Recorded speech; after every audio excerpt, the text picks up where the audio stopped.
When I first offered my cousin Emily a place to stay, I thought it would be a simple act of kindness. She had been going through a rough patch in her life. Her job in Chicago had let her go during a round of layoffs, her apartment lease had ended, and she didn't have the financial means to secure another place immediately. Emily and I had always been close growing up, and though adulthood had drifted us apart, we still shared memories of summers spent at our grandparents' farm, laughing under the trees, making silly daisy crowns, and whispering secrets long into the night. So, when she called me, her voice trembling with both hope and hesitation, I didn't think twice before telling her, "Of course, Emily. Come stay here for as long as you need." My home wasn't extravagant, just a modest two-story house in a quiet suburban neighborhood in Ohio where I lived with my husband, Daniel, and our teenage daughter, Megan. Life here was simple, predictable, and peaceful, the kind of life I had wanted for years after the chaos of my 20s.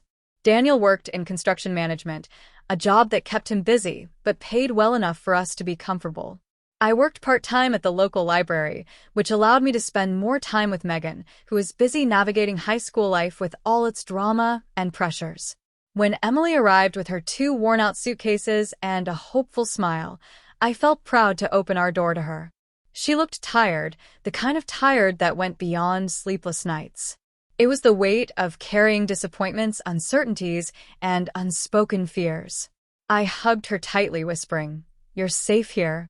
She nodded, her eyes glistening, and for a moment, I thought everything would be fine.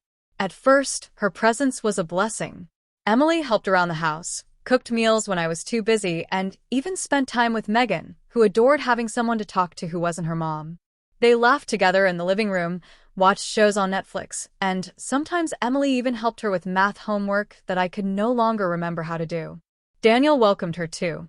He'd always been kind and open-hearted, and he often told me, family is family, and sometimes they just need a place to land. His easygoing nature made Emily feel at home quickly, and for the first few weeks, everything seemed perfect.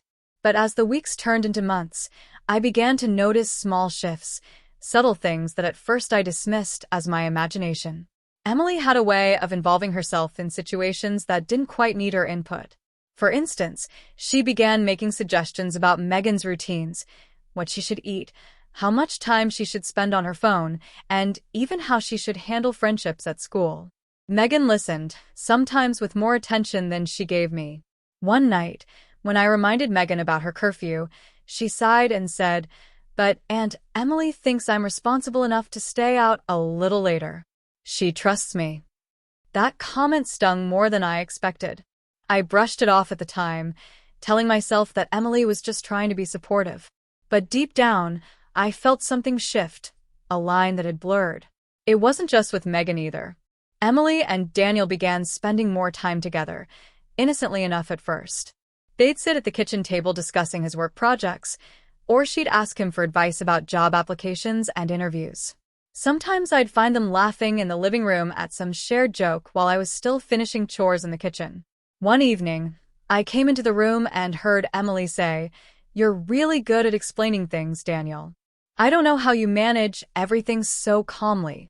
He chuckled and shrugged, but I noticed the way she looked at him, a look of admiration, maybe even longing. I didn't want to admit it to myself. She was my cousin, my family, someone I trusted, but a seed of unease had been planted, and it grew quietly, steadily, with every shared laugh and every moment where I felt like an outsider in my own home. One particular night stands out vividly in my memory. It was a Friday, and Daniel had come home exhausted from a long week. I suggested we order pizza and have a movie night together as a family. Everyone agreed, and soon the living room was filled with the smell of pepperoni and melted cheese. Megan chose the movie, a lighthearted comedy, and we all settled in. Halfway through, I noticed Emily sitting closer to Daniel than seemed necessary. Their shoulders brushed when they laughed, and though I told myself it was innocent, my chest tightened with an emotion I hadn't felt in years, jealousy. Later that night, when everyone had gone to bed, I lay awake next to Daniel, listening to his steady breathing.